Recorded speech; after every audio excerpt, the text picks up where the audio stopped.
Hey guys, this is Moo Power here doing another commentary. This time it's a Protoss versus Terran matchup, and the map is Python. As you can see, it shows the APM counter in the map and the timer out there, so it's pretty useful to see the timings of things. So in this game, I pretty much focus mainly on macro. Like in the other videos, I was talking that I was trying to get back into the game and improve one aspect of the game at a time. So for me, I would say there's 5 core skills you would need to have as a if you want to be a good player. So the first is obviously macro, how well you can produce your units, staying on top of pro production so you can get a lot of economy going. And then the second skill I would say is multitasking, how well you can deal with harassment, scouting, teching up, getting more expansions, things like that, getting your gateways up or your production units. So everything you're doing to kind of juggle all of that, plays into that kind of skill. Then the third category I would say is scouting, which is obviously a key component. So this game is kind of like comparable to chess and football. So it's not like a turn-based game like chess, but it has that strategic element of chess, but it also has that real-time aspect of strategic play when it comes to stuff like like a game of football. So you gotta obviously have a good strategy going, and you have to execute it properly. So that's, I would say, the best kind of analogy I would give Brood War as, versus other games where it's kind of one-dimensional. So here, oh, and then the fourth skill I would say is game sense. So game sense just comes with experience, and once you kind of know all the timings for certain pushes or certain strategies, then you will know what to expect and how to react to them. So that is obviously key because it's one thing to scout your opponent, but it's another to understand what your opponent is trying to do. And if you can get into the mind of your opponent and just anticipate his moves, then that definitely plays a big role into this game. It's not simply, mindless, macroing and trying to outmuscle your opponent.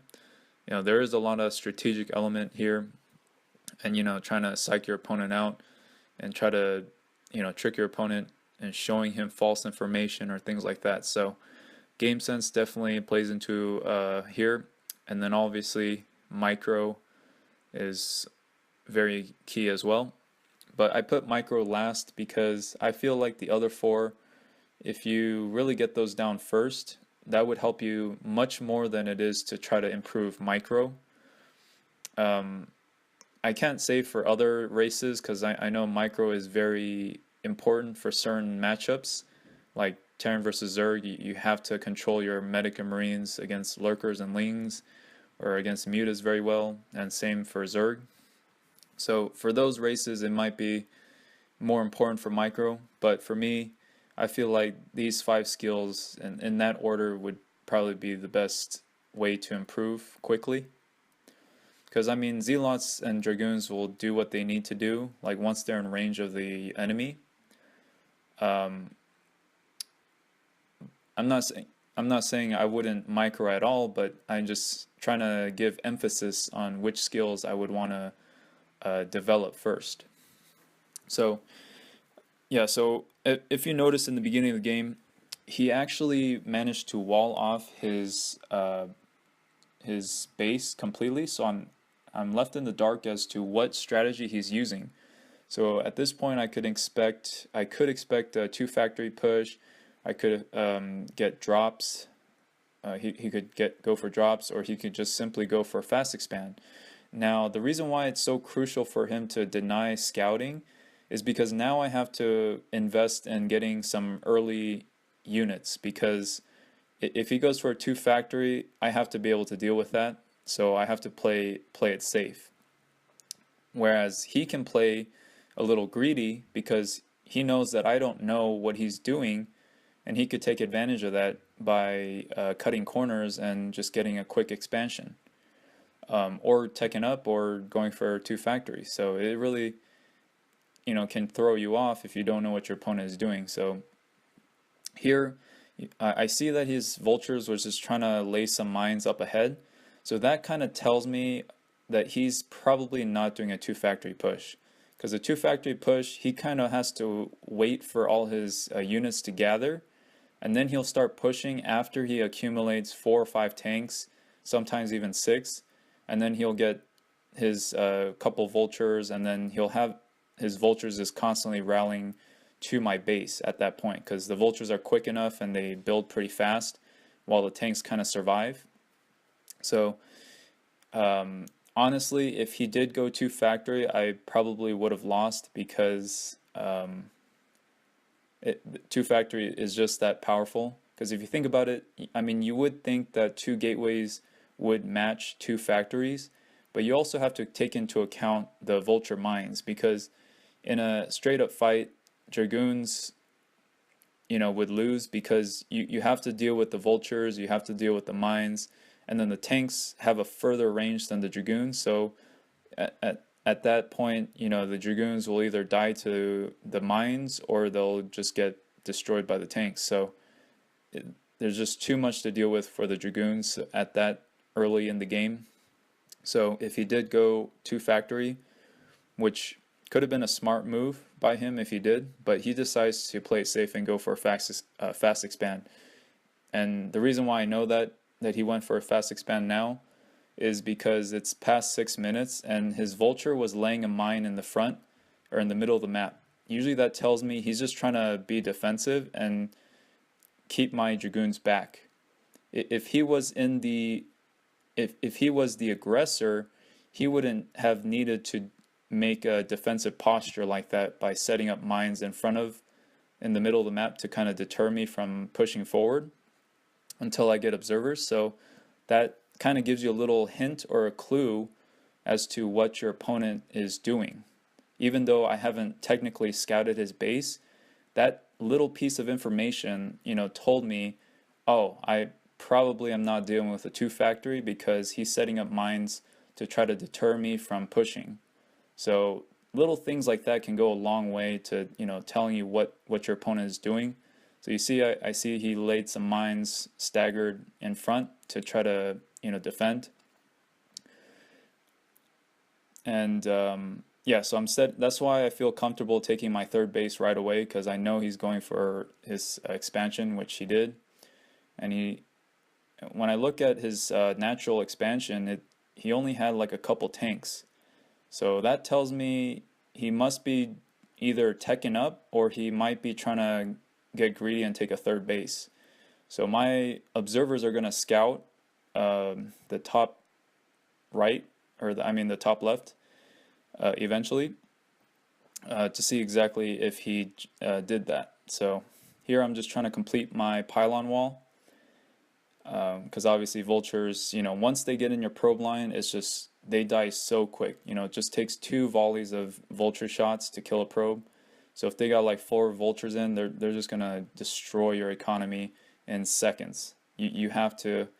That's why you always have to escort your probes with Dragoons, or when you're establishing a new base, you have to escort your probe that's building the Nexus with a Dragoon, because then the vulture will just try to kill the probe, and then you have to wait again to send another probe, and then if he keeps doing that, then he delays your expansion by minutes. So yeah, you see my observer is scouting this. He has a lot of vultures, mines over there, so it tells me he has siege some tanks up that ramp, which you will see in just a second here. So I'm trying to clear up the mines to kind of clear the pathway so I can see what's going on. And he has that barracks over there so he can see my Dragoons. Because tanks, if you don't know, tanks actually have a further range than their sight. So if, for example, tanks had a range of 15, their sight is only like 13. So that's why he has a barracks there, so he can take advantage of the full range of the siege tank. So that's kind of a good tip for you guys if you don't know that. Tanks have actually a further range than they can actually see. So that's why he spotted that with the racks. And but here's a very critical moment where I can take advantage of Terran being a little bit greedy here. He's taking his third base without supplying it with enough defense of siege tanks, because he's got to defend his natural base as well as his third, but he doesn't have enough tanks to defend both. So I'm going to take advantage of this and attack this third base, because it's going to be easier to take out.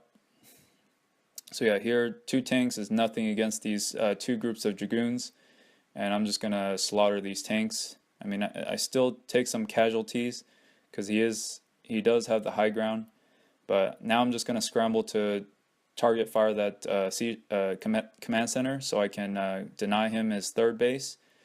And then yeah, so he's going to scramble to get his siege tanks to defend this third, or at least kill my dragoons.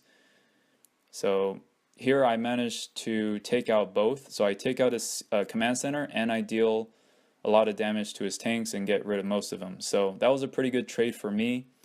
But you see here my minerals are kind of stacking high because my multitasking kind of suffered while I was microing that fight. And to be honest, there wasn't much need for me to kind of watch that fight.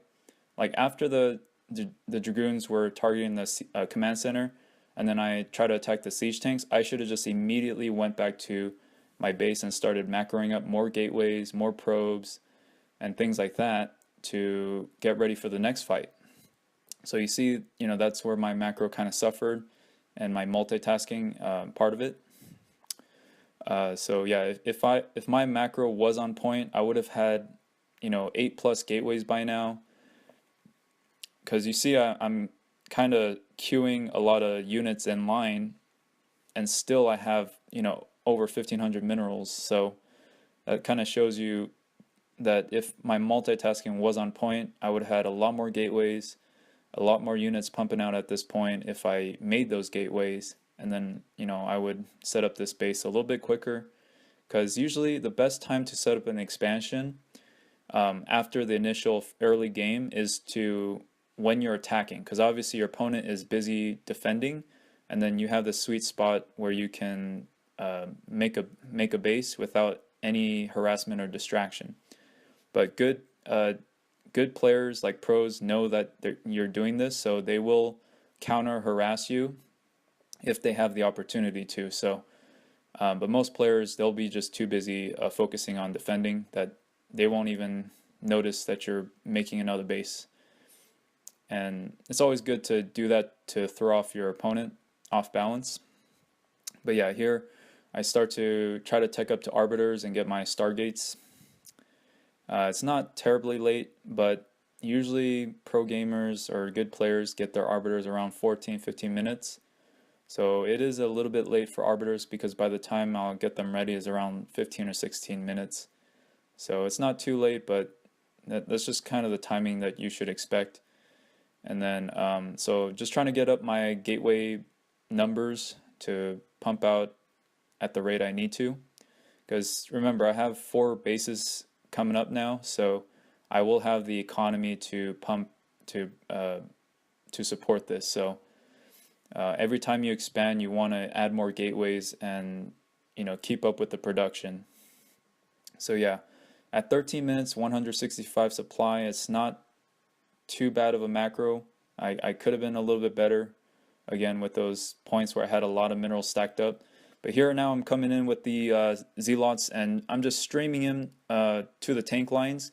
I'm not even attack moving them. I'm just move click them, because you gotta have them in the siege tank line, and then once they're on top of the tanks, then that's where you can just release and attack, because you want to make sure that the zealots are in contact with the tanks, because then the tanks will target fire the zealots and splash each other.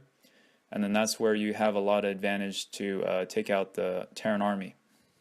So yeah, now I'm just going to, again, deny his third base by taking out his lone siege tank there.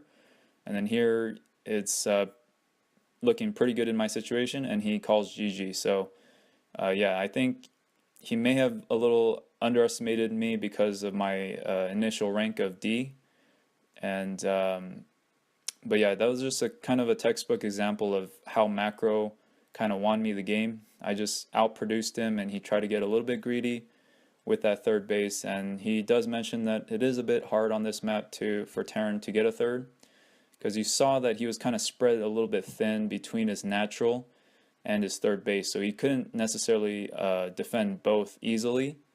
So I took advantage of that by, killing his third while he had to stay back and protect his natural. Because if he heavily defended his third, then I would be able to walk in his natural base and then just kind of kill him there. So, but yeah, that's pretty much it for this game, and hope you guys enjoyed that. And until next game.